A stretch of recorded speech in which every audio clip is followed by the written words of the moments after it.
keep saying good morning, but it might be good afternoon or good evening where you are. Just a walkie-talkie for now. I'm in the kitchen, as you can see. It's been a weird few days. Yesterday morning started really well. I went to the did you call it a podiatrist in English, I think? Pedicure for my toenails, and getting them prettied. I've got a couple more months possibly that I still wear some open shoes, so I like to keep my toenails painted. And after that, they go back in the shoes pale. But anyway, so then when I got home, my husband and my brother-in-law were all set to leave on their week away. They're each other's best friend, and they just really enjoy being away together. And every year they have either 1 or 2 weeks where they just pop off and have some time together, and they go for walks and maybe watch a movie or whatever. You know, they just do their own thing. And it's normally they would choose for Germany or Belgium or whatever, but now they're just staying in the country, which is very sensible, and why not? There's a lot to see here. Anyway, so off they tootled, and I stayed home in the morning because I knew there was a parcel coming. A friend of mine,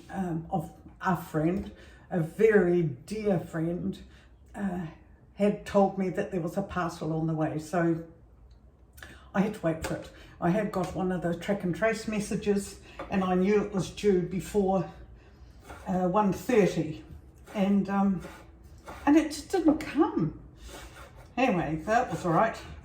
Finally, I got a track and trace message to say that the parcel had been delivered. I don't know where.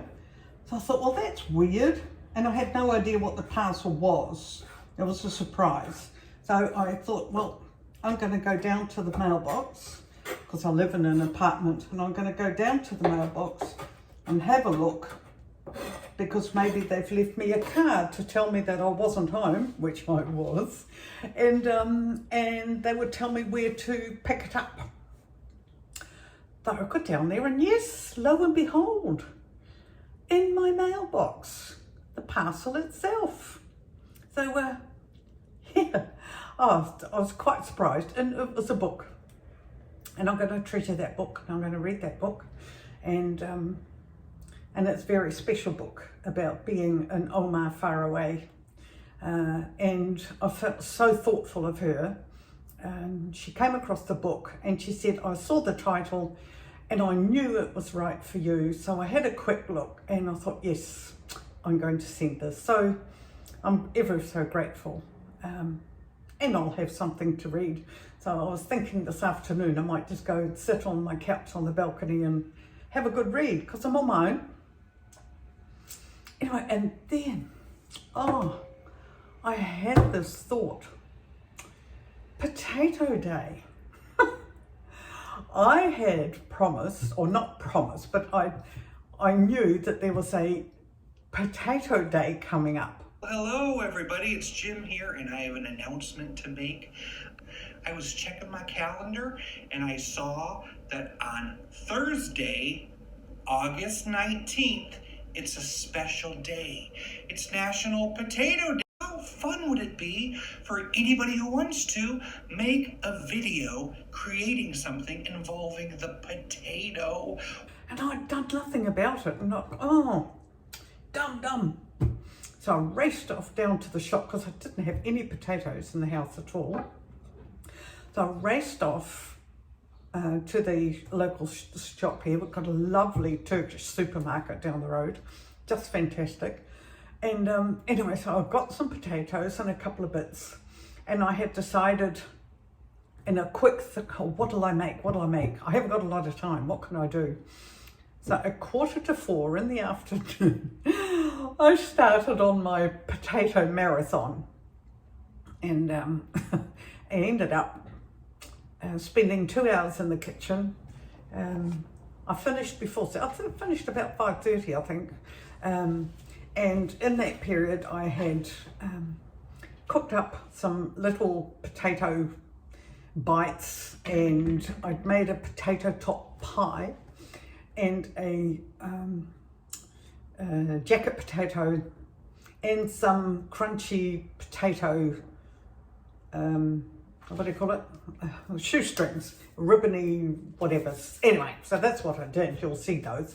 And it was just such a weird day. It was just bits of everything. And in and amongst that, I was sort of having a flap. And when it was all finished and I sat down to have my tea, I ate the jacket potato.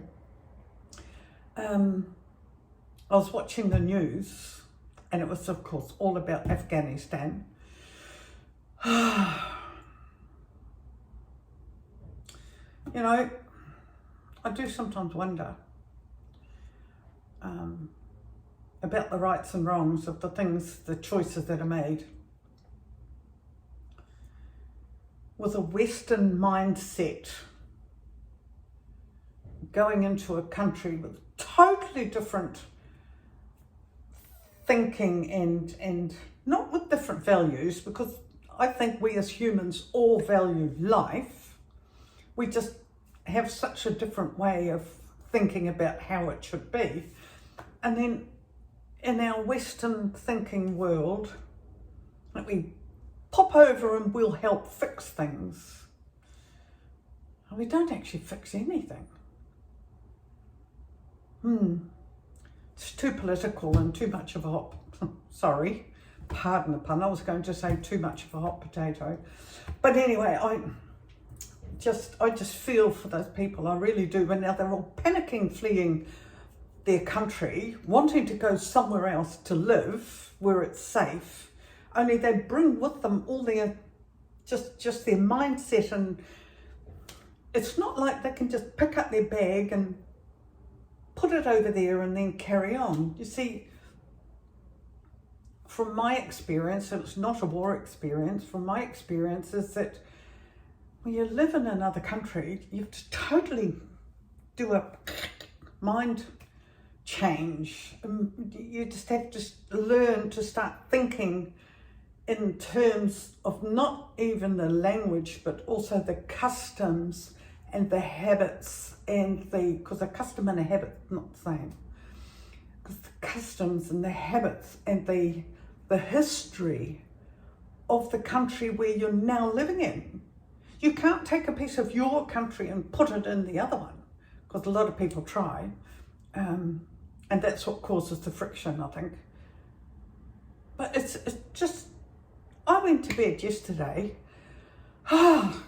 confused, happy, sad, mixed up, and just all, it was just so much. I woke up this morning at 5:30, literally in a cold sweat, and I thought,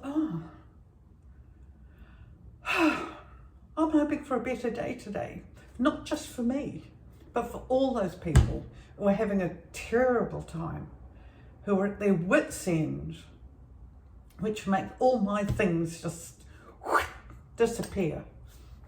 And well, that's my little talkie.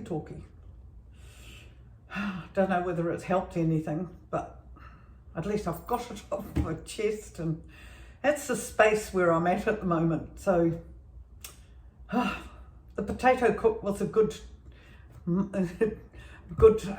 distraction to how I was, because it was a frantic cook, I can tell you. Anyway, I'm now going to go back to my orange marmalade. My jar is empty, and I thought I may as well put the pot on while I go and sit on my couch and read my book, so it could just cook and do its thing while I'm relaxing. So well, for what it's worth, that was my day yesterday. So I'm hoping you're all safe. Oh, to top it off, the fires in Canada. It's a YouTube couple and that I follow, and things are not going well there at all. So yes, I just hope and pray that that fire is kept at bay as well, because they're pretty close to where they are. I think she said it was 14k away or something, 14 or 15k away from their home. So keep safe, Shauna and Trevor, keep safe. And I'm thinking of you all the time. So yeah, I'm thinking about so many things. Maybe I should try and empty those out for a wee while and just concentrate on nothing, just for a while, just so that I create a bit more room. Okay, people, it's not all bad, and it's not, and I'm not walking around occasionally, but it's just one of those things. It's just one of those things. So this is my time, and I'm glad my husband and his brother are having a really relaxing time, which is giving me the space to be my little worry self. Okay, bye for now, and live, love, laugh, lots, because that's all we've got, Pip. That's all we've got. Bye for now.